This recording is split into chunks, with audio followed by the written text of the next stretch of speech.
Captain Daniel Carter walked through the metal doors of the giant ship. His boots made soft sounds on the smooth floor. Everything around him was huge. The walls stretched up so high he had to bend his neck back to see the ceiling. The doorways were tall enough to fit 3 humans, standing on each other's shoulders. This was the scaled Dominion, the biggest ship in the Saurian fleet. The Saurians were a race of tall lizard people who ruled a large part of space. They had been in charge for thousands of years. Now, for the first time, they were meeting humans. Daniel was not alone. Walking beside him was Ambassador Lisa Morgan. She was the lead diplomat for Earth. Her job was to make sure humans and Saurians became friends, not enemies. She wore a dark blue suit that looked professional but comfortable. Her face showed no fear, even though everything around them was built for creatures much larger than humans. Behind them walked 6 more crew members from the Earth ship called Endeavor. There was Kevin Phillips, the chief engineer, who could fix anything. Amanda Price was the medical officer with bright red hair tied back in a tight bun. Greg Martinez was the cultural expert who had studied alien races for 10 years. Claire Henderson worked in communications.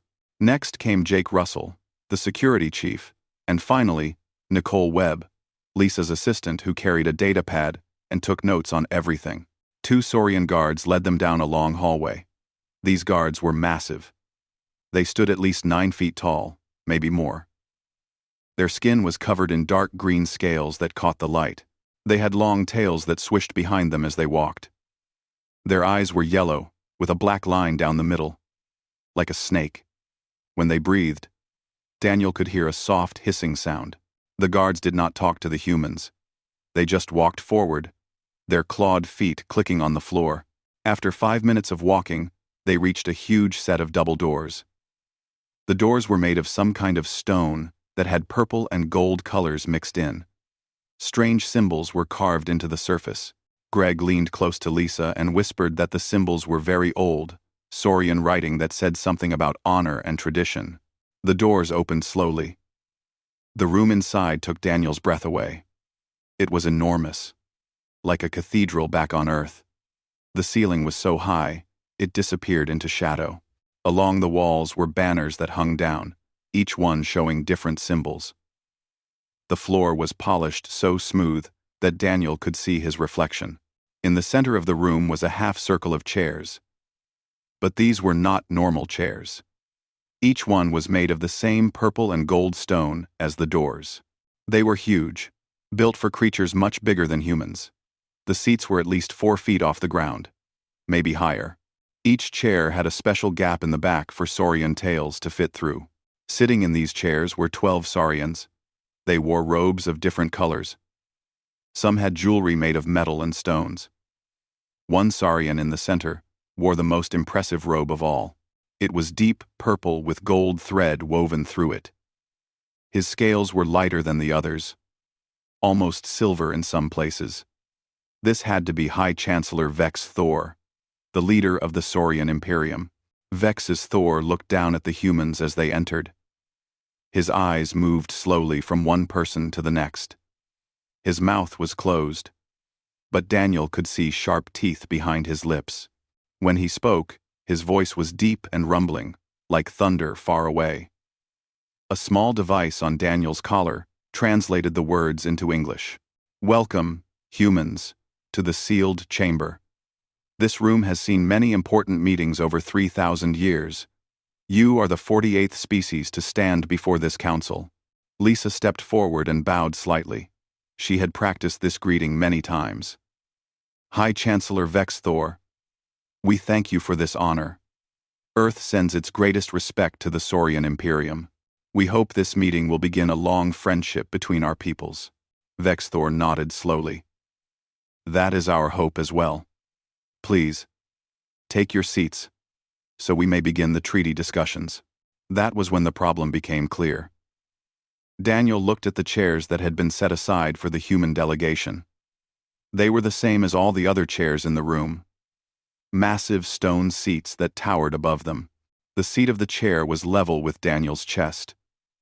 There was no way to sit in it normally, He would have to climb up somehow, and even then, his feet would dangle in the air like a small child.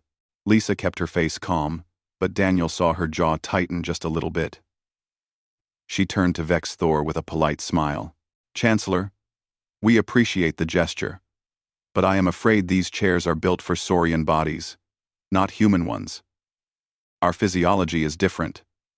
We are not as tall as your people." Vex Thor tilted his head to one side. The gesture made him look curious, but there was something else in his expression too. Something that might have been amusement. "Different? You stand on 2 legs. You have 2 arms. Surely you can sit in a chair." "We can sit," Daniel said, trying to keep his voice respectful. "But not in chairs this high. We would need something lower to the ground." A sound came from the saurians sitting in the council. It was like rocks scraping together. Daniel realized they were laughing.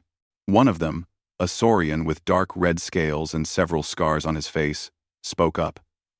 His translator tag said his name was Commander Veth Rex. "The soft little creatures cannot even reach our furniture. Perhaps they are too primitive for these discussions. Perhaps they should go back to their small world and grow bigger." More laughter from the council. Lisa's smile stayed in place, but her eyes went hard. Daniel felt anger rising in his chest, but he pushed it down. Getting mad would not help anything. Vex Thor raised one clawed hand and the laughter stopped. "Ambassador Morgan, surely you knew about our furniture before you came here. Did you not prepare for this?" "We were told we would be seated for negotiations," Lisa replied. "We assumed accommodations would be made for our physical differences, as is standard in most diplomatic protocols across the galaxy." "This is the sealed chamber," Vex Thor said, and his voice became more formal. "It has hosted representatives from 47 species for 12 centuries. The furniture in this room is sacred. It cannot be changed or moved. It is part of our tradition." "Then perhaps we could stand during the negotiations?" Daniel suggested. Vex Thor's eyes narrowed. "To stand while the High Chancellor sits is a terrible insult. It means you think you are better than him. It means you do not respect his authority. No species has ever stood in the sealed chamber while the council sat. Not ever." Part 2. The shuttle ride back to the Endeavor was quiet. Nobody spoke. Daniel sat in his seat and stared out the window at the stars. Lisa typed notes on her datapad, her fingers moving fast across the screen. The other crew members looked tired and frustrated. When they docked with the Endeavor, Daniel called for an emergency meeting. 15 minutes later, everyone gathered in the main conference room. This room was built for humans, with normal-sized chairs and tables. It felt good to sit in furniture that actually fit their bodies. Daniel stood at the head of the table. "All right. Let's talk about what just happened. We have a problem, and we have less than 1 day to solve it." "They set us up," Jake Russell said, crossing his arms. "This whole thing was planned. They knew we could not sit in those chairs." "Of course they knew," Greg Martinez agreed. He pulled up images on the big screen at the front of the room. "I have been researching saurian first contact protocols. They do this to every new species. Look at this." The screen showed pictures of different aliens trying to deal with saurian furniture. One small furry creature had climbed up onto a chair and sat there with its legs sticking straight out. Another species, something that looked like a floating jellyfish, had just hovered near a chair. A third species, tall but thin like praying mantis, had tried to stand and been kicked out of the negotiations. "Every species faces this test," Greg continued. "The saurians use it to establish dominance. They want to show that they are bigger and more powerful. Species that cannot handle the furniture are seen as weak or inferior." "That is ridiculous," Amanda Price said. "Size does not determine worth or intelligence." "We know that," Lisa replied. "But the saurians have a different culture. For them, physical size equals power. They have been the biggest species in their part of space for thousands of years. This furniture thing is how they remind everyone of that fact." Kevin Phillips had been quiet until now. He sat back in his chair, tapping his fingers on the table. His eyes had that distant look he got when he was thinking through a problem. Daniel knew that look well. Kevin was engineering something in his mind. "What are you thinking, Kevin?" Daniel asked. Kevin sat forward. "I am thinking this is just a physics problem. They gave us furniture that is too tall. We need to be higher to sit in it. So we need to raise ourselves up." "Like a ladder?" Claire Henderson asked. "Not exactly. A ladder would look desperate. We would be climbing up like children. No. We need something else. Something that lets us sit at the right height while still looking dignified and professional." "Platform shoes?"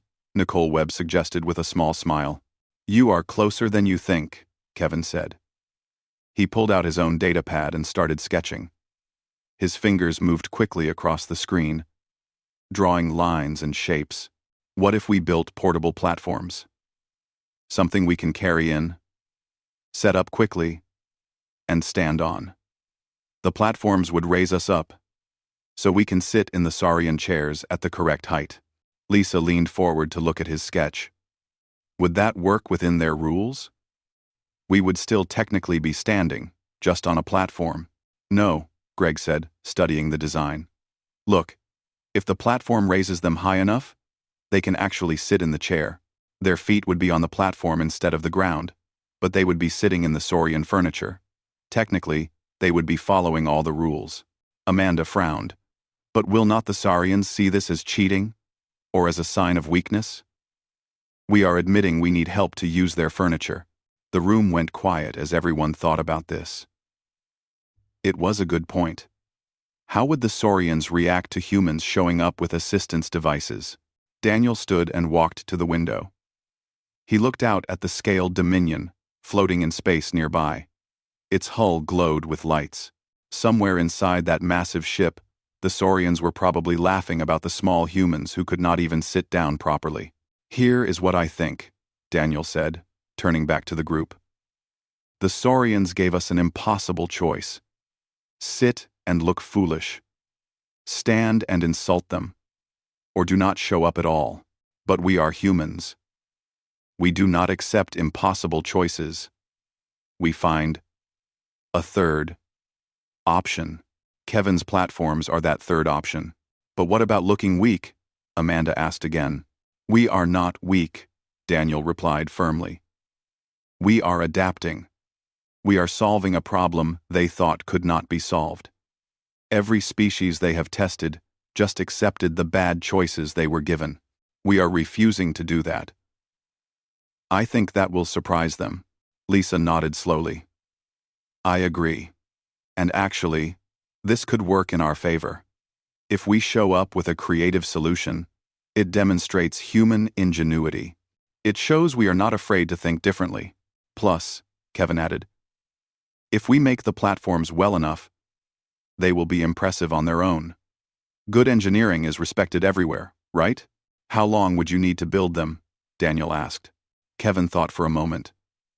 "With the fabrication systems we have, maybe 12 hours. I would want to make 2. One for you and one for Ambassador Morgan. They need to be lightweight, but very stable. We cannot have anyone wobbling or falling."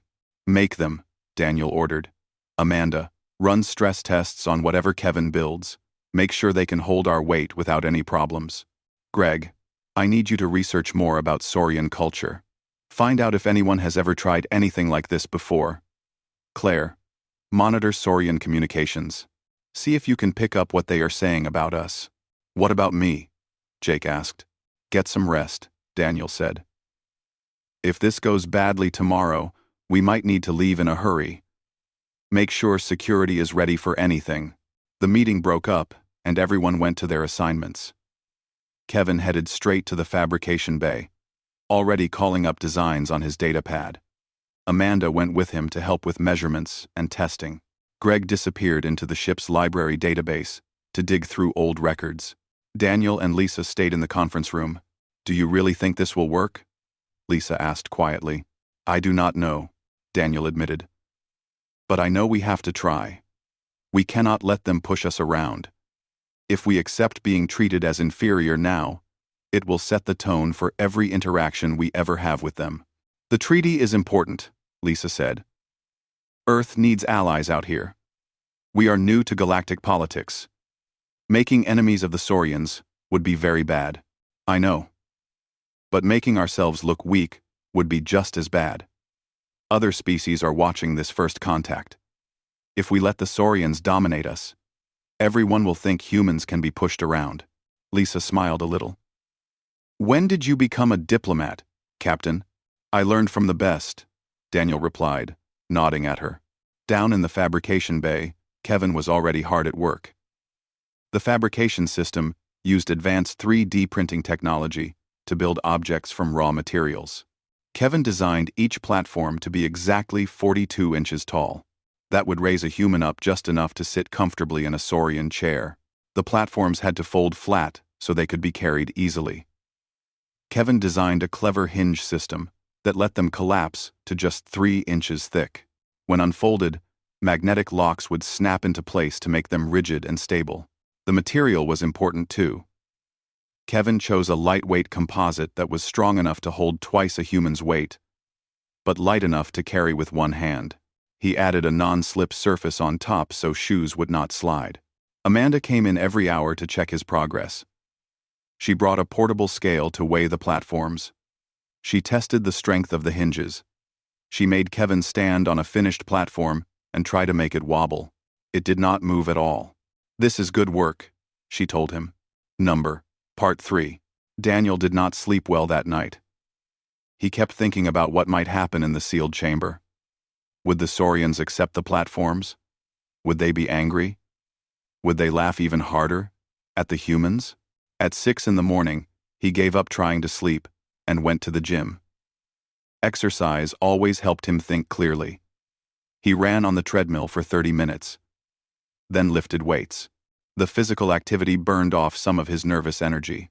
When he got back to his quarters, there was a message waiting from Lisa. She wanted to meet in the conference room at 8 to practice. Daniel smiled. Lisa was always prepared for everything. He showered, put on his dress uniform, and headed to the conference room. Lisa was already there, along with Kevin. The two platforms sat on the table between them. Morning, Lisa said. She looked tired too. I thought we should practice deploying these before we go over there. We need to make it look smooth and natural. Good idea, Daniel agreed. Kevin showed them how the platforms worked.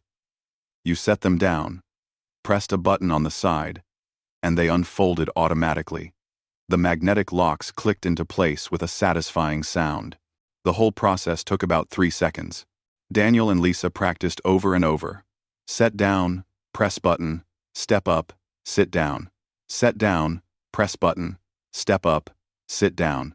After 20 repetitions, they could do it without even thinking about it.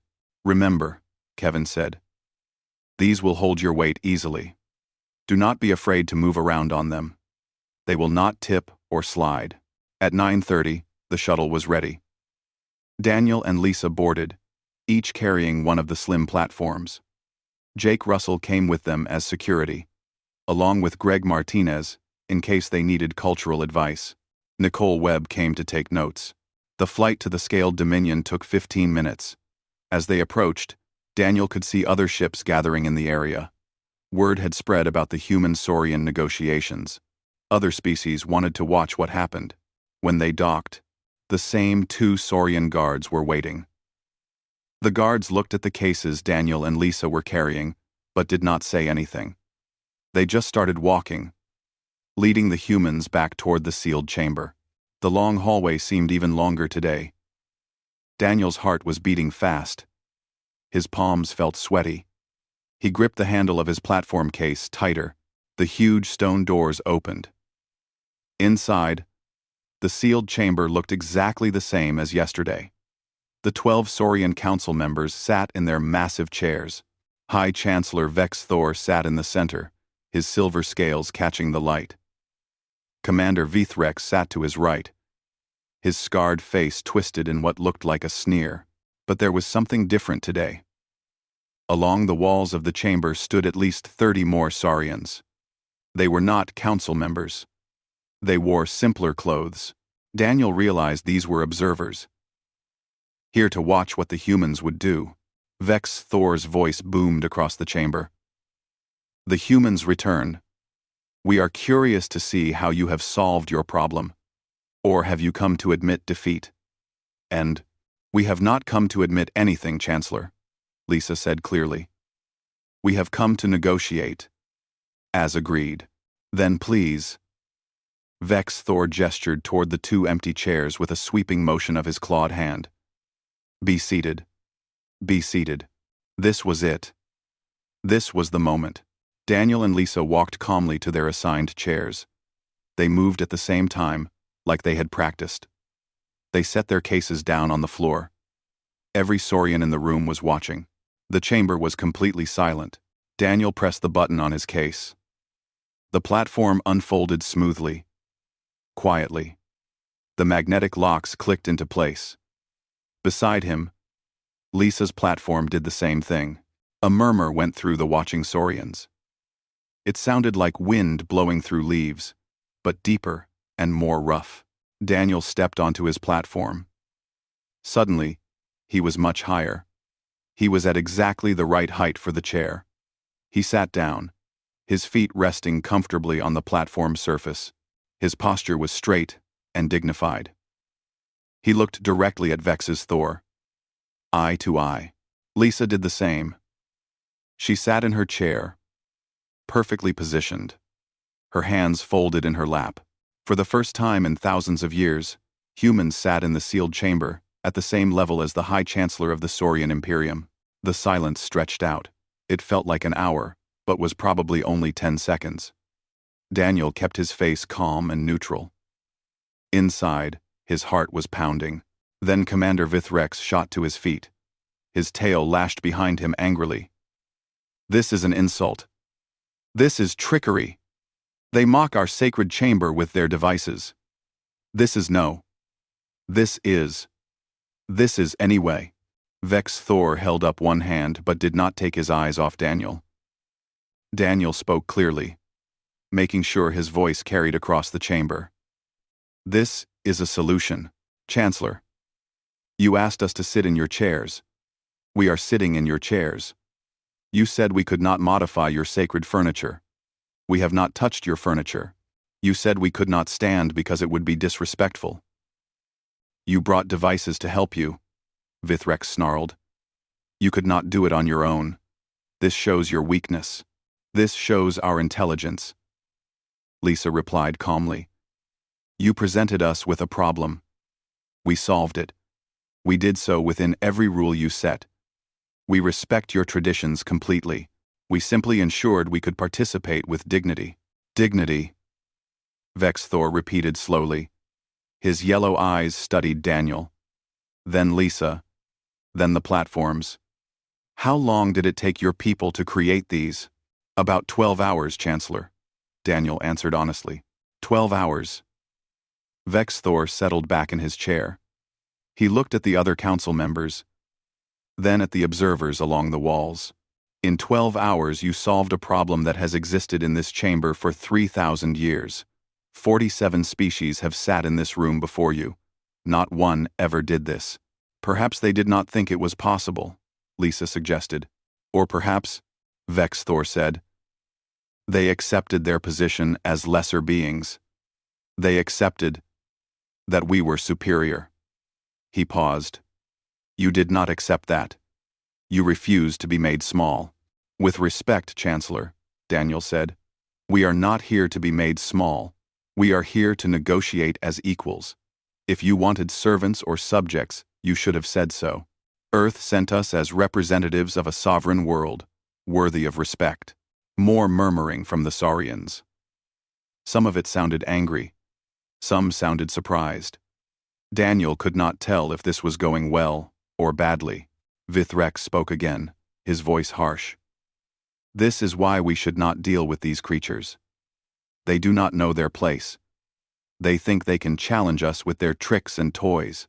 Silence, Vex Thor commanded, and Vithrex sat down, though he still looked furious. The High Chancellor stood up. His full height was impressive, even more so from where Daniel sat. Vex Thor walked slowly around his chair, his tail swishing behind him. Everyone watched him.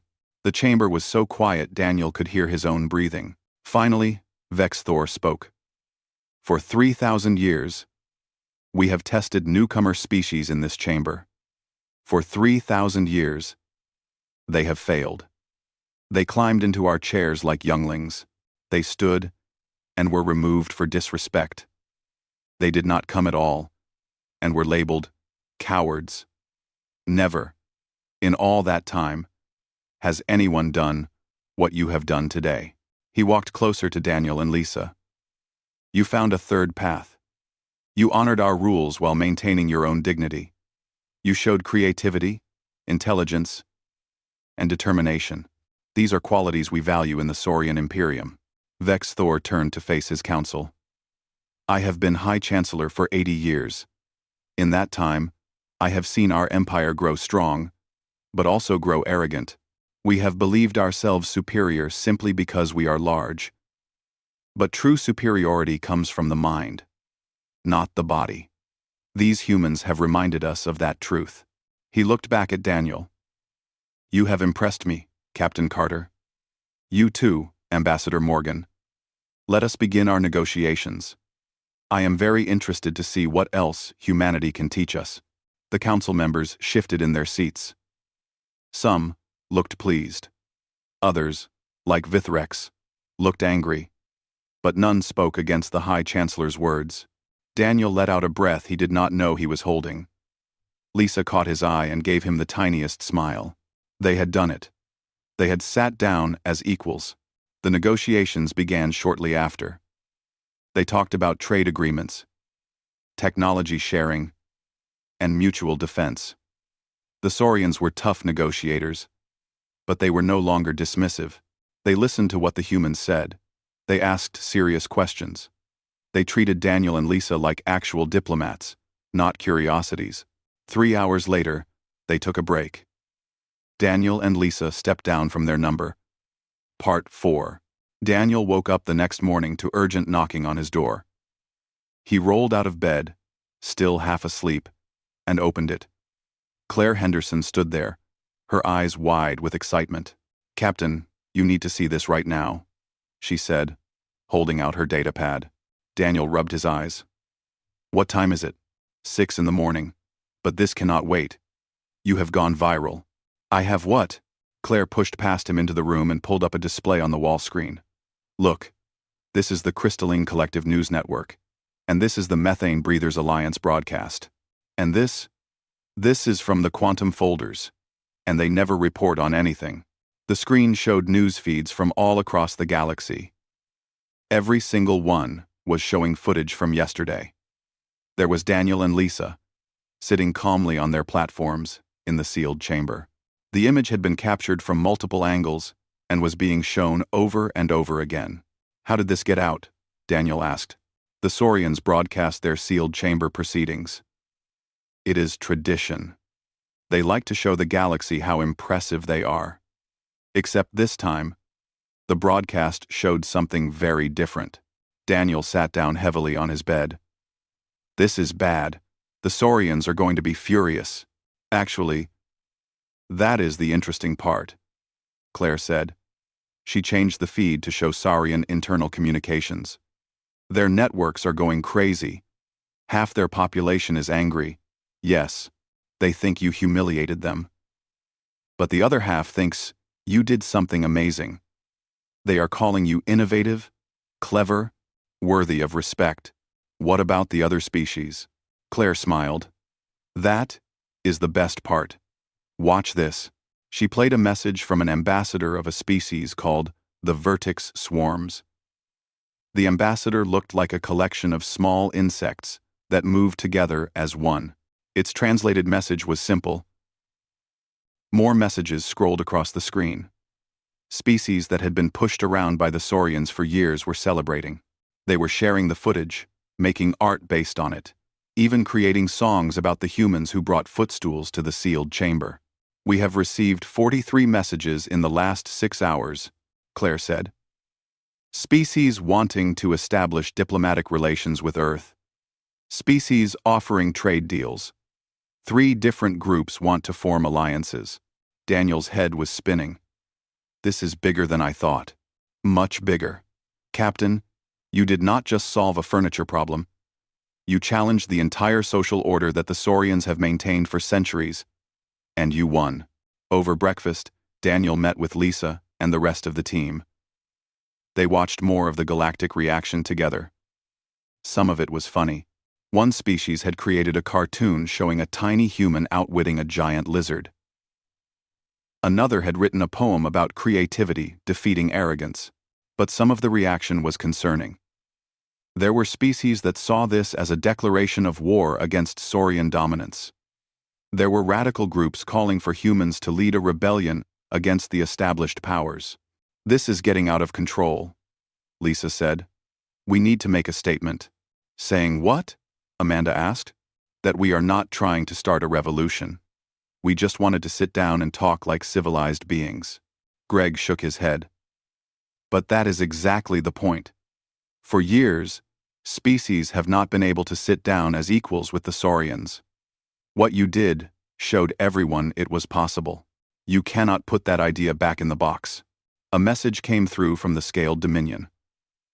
High Chancellor Vex Thor wanted to meet with Daniel and Lisa immediately before the scheduled negotiations. This could be bad, Jake said. Or it could be an opportunity, Lisa replied. Either way, we have to go.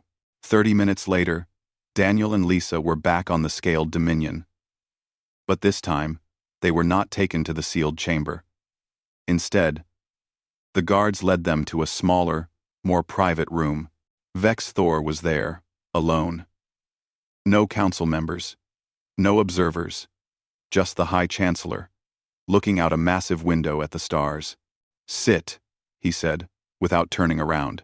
Daniel noticed there were 3 chairs in the room. 2 were normal-sized, built for humans. The third was Saurian-sized. Someone had brought in furniture that fit all of them. They sat. Vex Thor finally turned from the window and sat in his own chair. For a long moment, he just looked at them. Do you know what you have done? He asked quietly. We solved a problem, Chancellor. Daniel said. You did much more than that. You exposed a truth we have been hiding from for a long time. The Saurian Imperium has maintained its power through physical dominance. We are bigger, so we are better. We are older, so we are wiser. These beliefs have served us well for thousands of years. Vex Thor stood and paced slowly. But they are lies. Size does not equal intelligence. Age does not equal wisdom. A small species with a clever idea is worth more than a large species that cannot adapt. You sound like you have been thinking about this for a while, Lisa observed. I have. There are those among my people who see the truth. We have been arguing with the old guard for decades. They want to maintain our dominance at any cost. We want to evolve, to become something better. He stopped pacing and looked at them directly. Your platforms proved our point better than any argument ever could. So you are not angry? Daniel asked carefully. Oh. Parts of my government are very angry. Commander Vithrex has called for you to be expelled from Saurian space. Others want to cancel all negotiations with Earth. There is talk of military action. Daniel felt his stomach drop. Military action? Foolish talk from frightened old lizards who see their power slipping away. Vex Thor said dismissively. It will not happen. I will not allow it. But you need to understand the situation you have created. The galaxy is watching us now. How we respond to your challenge will define the Saurian Imperium for the next 1,000 years. What do you want us to do? Lisa asked. Vex Thor sat back down. I want you to continue negotiations. I want you to sit on your platforms with pride. I want the galaxy to see that the Saurian Imperium can work with equals, not just dominate inferiors. He paused. And I want you to help me change my people. Change them how? You have started something that cannot be stopped. Other species will demand the same respect you showed you deserve. My people must adapt, or we will be left behind. I want to make that adaptation as smooth as possible. But I need allies. Daniel and Lisa looked at each other. This was way beyond their mission parameters. They had come to negotiate a simple trade agreement. Now, they were being asked to help reshape one of the oldest empires in the galaxy. We would need to speak with our government, Lisa said. Of course, but think about it. Humanity is new to the galactic stage. You have no baggage, no old feuds, no ancient grudges. You come with fresh eyes and new ideas. That makes you valuable. That makes you dangerous. But it also makes you the perfect partner for change. The meeting lasted 2 more hours. Vexthor explained the complex political situation in the Saurian government. There were reformers who wanted change, and conservatives who wanted to maintain the old ways. The platforms had given the reformers ammunition, but it had also made the conservatives desperate. There will be resistance, Vexthor warned. Some of it will come from my own council. Be prepared. When they returned to the Endeavor, Daniel called Earth on the long-range communicator. Because of the distance, there was a 20-minute delay in messages. He explained everything that had happened. The platforms, the galactic reaction, Vex's Thor's proposal. The response from Earth took hours to arrive. When it came, it was from the Secretary of State herself. Captain Carter, Ambassador Morgan, you have exceeded all expectations. Earth is proud of how you have represented us. Regarding the High Chancellor's proposal, you are authorized to explore deeper cooperation with the Saurian reformers. But proceed carefully. We do not want to get caught in the middle of an alien civil war. That evening, the crew gathered in the common room. They watched the news feeds from across the galaxy. The story was everywhere. Some outlets were calling it the Furniture Rebellion. Others called it the Platform Revolution. One particularly dramatic news service called it the day the small became mighty. Kevin laughed at that one. I just built some platforms. I did not start a revolution. You kind of did though, Greg said. You gave people a symbol. You showed that clever engineering can overcome physical disadvantages. That is a powerful message. I have been analyzing the social media, Claire added. There are hundreds. Oh.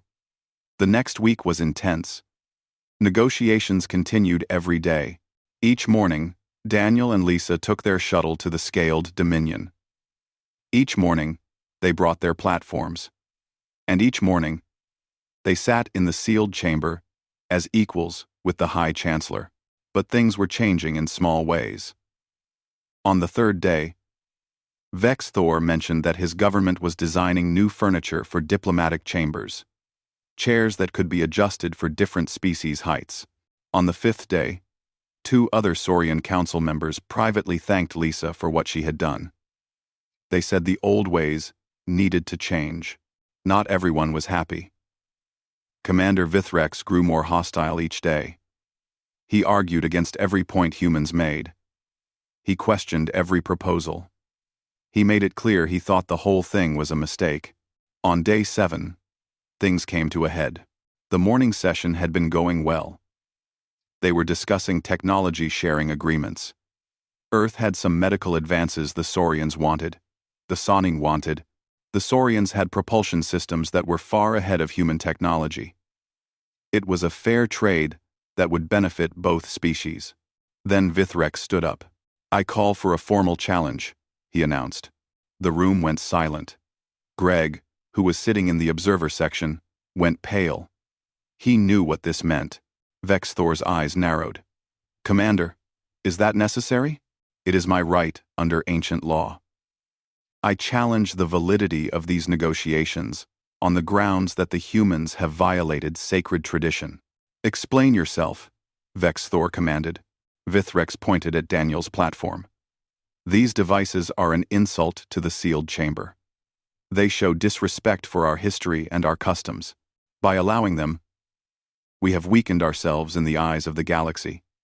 I demand that the humans negotiate without their platforms, or the negotiations end. Lisa started to respond, but Vex's Thor held up a hand to stop her. This is a Saurian internal matter. I must consult with the full council. He looked at Daniel and Lisa. We will adjourn for the day. Return tomorrow. Back on the Endeavor, the team gathered to discuss what had happened. A formal challenge is serious, Greg explained. If Vithrex gets enough council members to agree with him, he can override the High Chancellor on this specific issue. Vex Thor would have to ban the platforms or end negotiations entirely. Can he get enough support? Daniel asked. Maybe. There are definitely conservatives on the council who agree with him. If they vote together, they might have the numbers. So what do we do? Amanda asked. Lisa was thinking hard, her fingers tapping on the table. But the whole treaty is at risk, Claire protested. Then it was always at risk, Lisa replied. We knew coming in that not all Saurians would accept change easily. This is the reality of the situation. That night, Daniel could not sleep again. He kept running through scenarios in his head. What if they banned the platforms? Could he and Lisa sit in those giant chairs and maintain any dignity? Would it be better to just end negotiations and go home? At 3 a.m, his communicator buzzed. A message from an unknown source. The text was short. Meet me at Docking Bay 7 in 1 hour. Come alone. A friend. Daniel knew it was probably a bad idea. But he also knew he had to go. He dressed quietly and made his way to the docking bay. A small Saurian shuttle was waiting. The door opened and a cloaked figure gestured for him to enter. Inside, the figure removed its hood. It was not who Daniel expected. It was a young Saurian female with bright green scales and intelligent eyes. She wore the robes of a scholar, not a warrior. My name is Celarin, she said. I am a historian at the Imperial Academy. I study first contact protocols across Saurian history. Why did you want to meet me? Daniel asked cautiously. Because you need to understand what is really happening tomorrow. Commander Vithrex is not just challenging your platforms, he is challenging everything you represent. He sees humans as a threat to the old order. We are not trying to threaten anyone. I know. But that does not matter.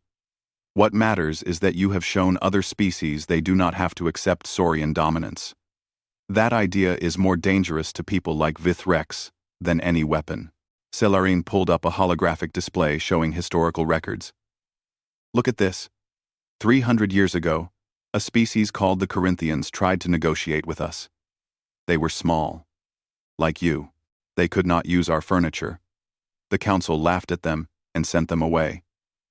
50 years later, the Corinthians allied with our enemies and fought against us in the border wars. She showed more examples. Species after species. Humiliated in the sealed chamber. Later becoming problems for the Saurian Imperium. We created our own enemies, Celarin said. By refusing to treat others with respect, we pushed them away. Some historians have been arguing this point for years, but no one listened. Then you came with your platforms, and suddenly everyone could see the truth. What happens tomorrow? Daniel asked. Vithrex will demand a vote. He probably has 5 council members who will vote with him. He needs 7 out of 12 to win. Vex Thor has 4 who will definitely support him. That leaves 3 who are undecided. How do we convince them? You do not. This is not your fight. This is about what kind of empire we want to be. Those 3 council members will vote based on their vision for the Saurian future, not because of anything you say or do. Daniel felt frustrated. So, we just sit and wait? You sit on your platforms and wait, Celarin corrected with a slight smile. You have already done your part. You showed us an alternative. Now we must decide if we are brave enough to take it. She stood to leave. One more thing, Captain Carter. Whatever happens tomorrow, know that you have changed things. Even if the vote goes against you, the idea you brought will not die. It is out there now, spreading across the galaxy. Change is coming. The shuttle dropped Daniel back at the Endeavor. He went to his quarters but still did not sleep. At dawn, he met Lisa for breakfast. You look terrible, she said. Did not sleep. You? Same. She pushed her food around on her plate. I keep thinking about what happens if we lose the vote. We go home. We tried our best. Is that enough? Daniel thought about Celerin's words. About the Corinthians, and all the other species that had been turned away. About the cycle of humiliation and resentment that had played out for centuries. It has to be, he said finally. We cannot force them to change. They have to want it. At the appointed time, they took the shuttle to the scaled Dominion. This time, the sealed chamber was packed. Every seat was filled. There were Saurians standing along the walls. Observers from dozens of other species watched via holographic projection. Daniel and Lisa walked to their chairs. They set down their platforms. They unfolded them. The whole galaxy was watching. High Chancellor Vex Thor called the session to order. Today, we vote on the matter brought by Commander Vthrex. The question is simple. Should these platforms be allowed in the sealed chamber? Or do they violate our sacred traditions? Before we vote, one of the council members said, I wish to speak. Vex Thor nodded permission. 3 weeks after the vote, Daniel stood in the sealed chamber one final time. But this time, the room looked very different. Along with the traditional Saurian chairs, there were now chairs of different sizes arranged in a circle. Some were small, for species even shorter than humans. Some were medium, for beings like humans. And some were the massive Saurian chairs. Representatives from 20 different species had gathered for the signing of what was being called the Treaty of Equal Height. The name had started as a joke on galactic social media, but it stuck. Now, it was official. High Chancellor Vex Thor stood at the center of the circle. His purple and gold robe seemed to shine brighter than usual. Today marks a new era for the Saurian Imperium and for the galaxy. We have learned that strength comes in many forms. Size is just one measure, and perhaps not the most important one. He gestured to Daniel and Lisa. The humans taught us this lesson, though I doubt they knew they were teaching it. They simply refused to accept an unfair situation. They found a creative solution. They showed us that intelligence and determination matter more than physical stature. Daniel felt his face getting warm. He had never been comfortable with public attention. Vex Thor continued. But this treaty is about more than furniture. It is about respect. It is about recognizing that every species, regardless of size or age or power, deserves to be heard. It is about building a galaxy where cooperation matters more than dominance. The treaty was brought forward on a data tablet. It was surprisingly thick for a digital document. Lisa had worked on it for weeks, refining every clause and paragraph. The key points were simple but revolutionary. All species in the alliance would be treated as equals in diplomatic settings. Accommodations would be made for physical differences. No species would be forced to adapt to another's standards. Decisions would be made by consensus when possible, with a fair voting system when necessary. Technology and resources would be shared based on need, not power. Military protection would be mutual, with all species contributing what they could. But the most important clause was the last one. It was called the Equal Standing Provision. It stated that any species, no matter how small or new, could challenge any practice or tradition they felt was unfair. Challenges would be heard and voted on by the full alliance. This is your doing, Vex Thor said quietly to Daniel as he approached to sign. You challenged us. Now you have enshrined that right for everyone. It seemed fair, Daniel replied simply. One by one, representatives came forward to sign. There were species Daniel had never seen before. A being made of living crystal that communicated through light patterns. A group mind of small creatures that moved as one. A floating gas cloud that had to use a special signing device. Each one different. Each one equal. When it was Daniel's turn, he stepped forward. His hand shook slightly as he pressed his thumb to the scanner. The tablet beeped, and his signature appeared alongside all the others. Earth was now part of a galactic alliance. Humanity had arrived on the big stage. After the ceremony, there was a reception. Food and drinks from 20 different worlds were laid out on tables. Daniel tried a few things that tasted good, and a few things that definitely did not. He talked with representatives from species whose names he could barely pronounce. Scylla Aren, the young historian who had helped him understand the situation, found him near a window looking out at space. "You did well, Captain Carter," she said. "I just built some platforms," Daniel replied, echoing what Kevin had said weeks ago. "You did much more than that. You gave us permission to change. Do you know what has happened in the last 3 weeks?" Daniel shook his head. The Imperial Academy has started a new program called Adaptive Diplomacy. They are teaching young Saurians to think creatively about problems, instead of relying on tradition. The military has begun redesigning ships to accommodate multi-species crews. Yesterday, the High Chancellor announced that all public buildings must be accessible to beings of any size. She smiled. "You started a revolution with a footstool. Historians will be writing about this for centuries." "That is a terrifying thought," Daniel said. Across the room, Lisa was deep in conversation with several ambassadors. She caught Daniel's eye and gave him a small nod. They had done it. The mission was complete. Commander Vith Rex appeared suddenly beside Daniel. The scarred Saurian looked uncomfortable, like he was forcing himself to be there. "Captain Carter," he said stiffly. "Commander. I wanted to say, that is, I thought you should know." Vithrex struggled with the words. "You were right, about the platforms, about treating others with respect. I did not see it at first. I was afraid of change. But my son, he is studying engineering now. He told me what you did was brilliant. He wants to be like you." Vithrex looked down at his clawed hands. "I spent my whole life believing size meant strength. It is hard to let go of that belief. But I am trying. That is all anyone can ask," Daniel replied. Vithrex nodded once and walked away. Daniel watched him go, feeling something like hope. The party lasted for hours. By the end, Daniel was exhausted. He found a quiet corner and sat down in a human-sized chair that someone had thoughtfully provided. Kevin found him there. "Ready to go home?" the engineer asked. "Very much so. Earth is going to go crazy when we get back. You know that, right? We are heroes. They are probably planning parades." Daniel groaned.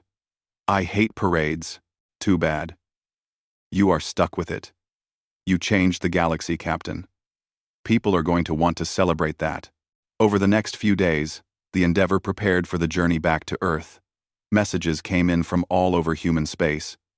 The president wanted to meet with them. The news networks wanted interviews. Schools wanted Daniel and Lisa to come speak to students.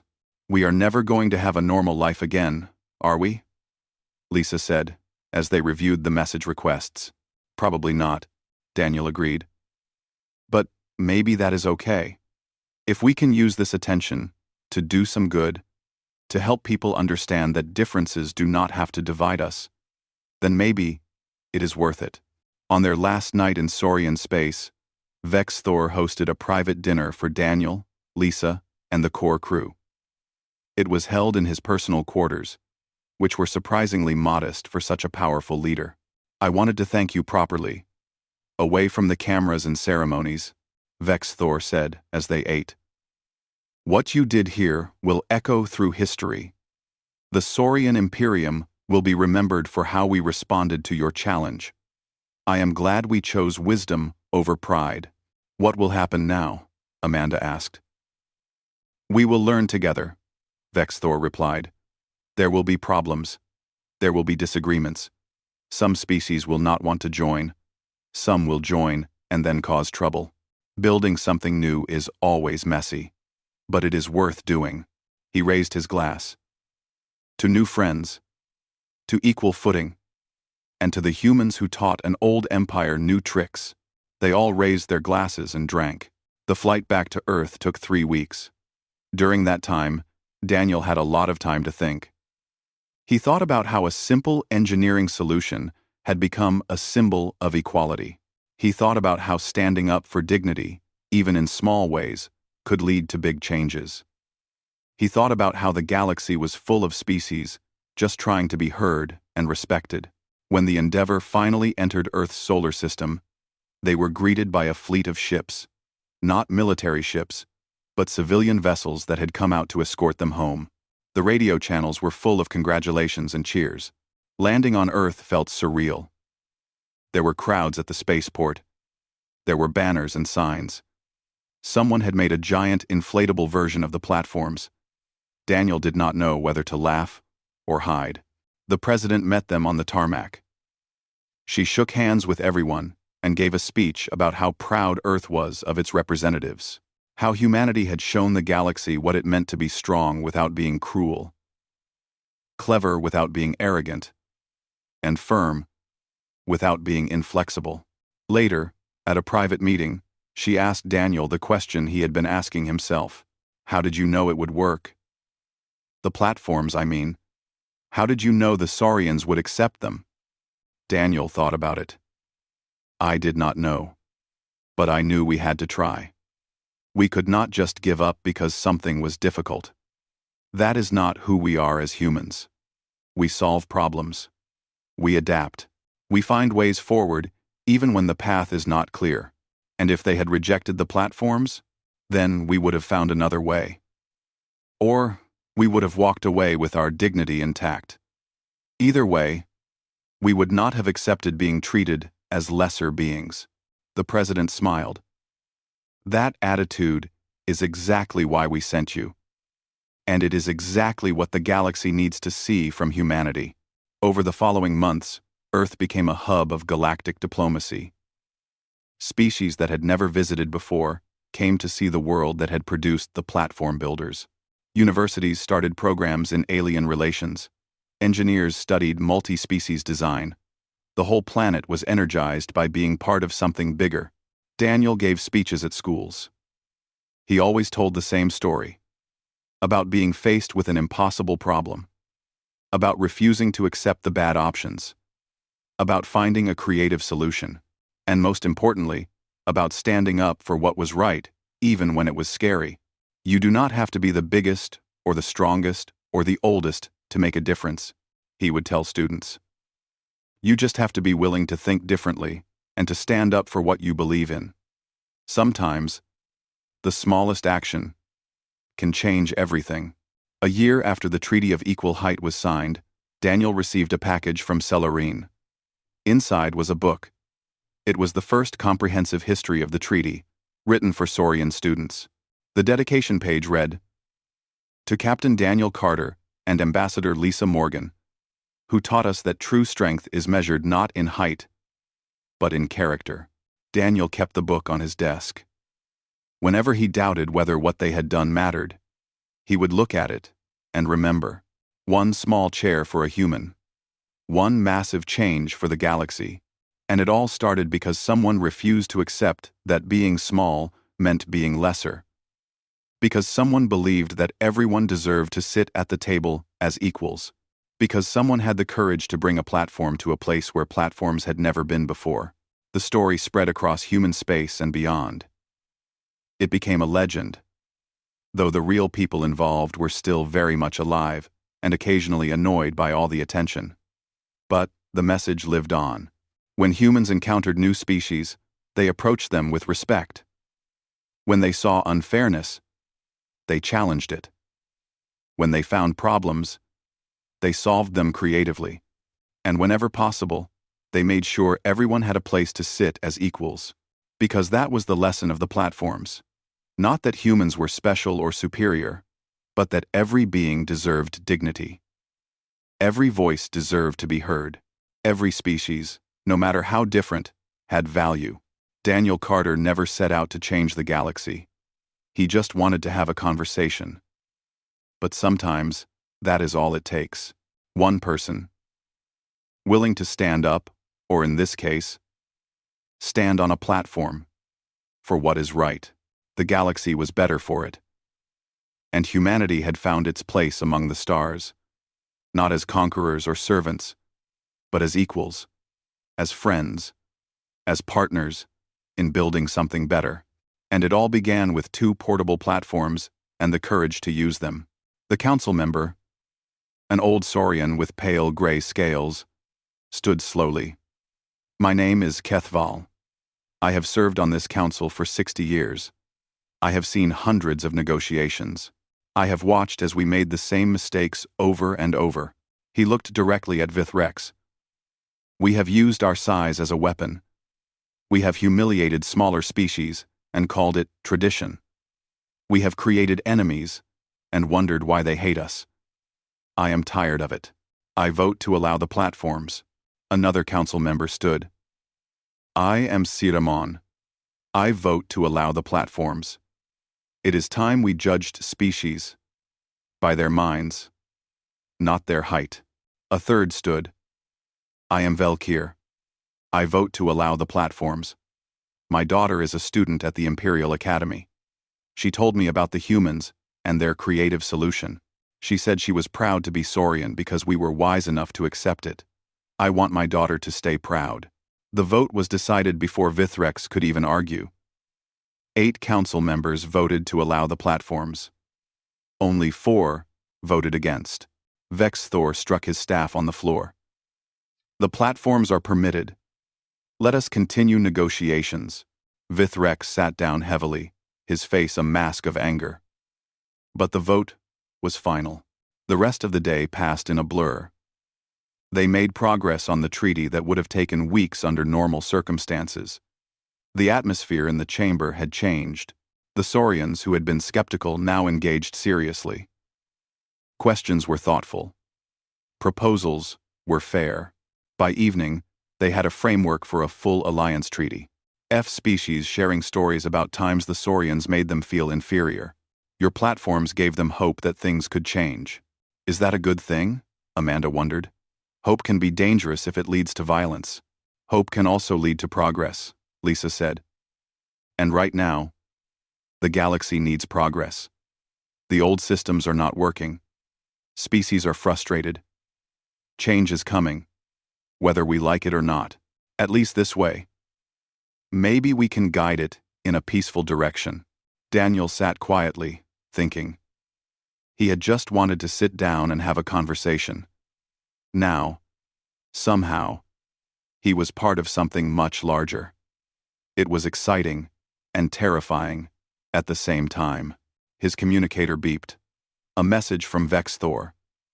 The negotiations would resume tomorrow. But there was a change. The meeting would be held in a new chamber, one with furniture that fit all species equally. Small steps, Daniel muttered to himself. But small steps could lead to big changes. Platforms, and walked to a side room where refreshments were laid out. Kevin was there, having watched the whole thing from a viewing area. That was amazing, he said quietly. Did you see their faces when you sat down? I was trying not to look at their faces, Daniel admitted. I thought Vithrex might attack us. He wanted to, Greg Martinez said, joining them. But Vexthor shut him down hard. I think we actually earned some real respect in there. Maybe, Lisa said. But the hard part is still ahead. We need to actually negotiate. A good treaty. They rested for 15 minutes, then went back to the chamber. The afternoon session went even better than the morning. By the time they finished for the day, they had agreed on several major points. It has to be perfect, Kevin replied.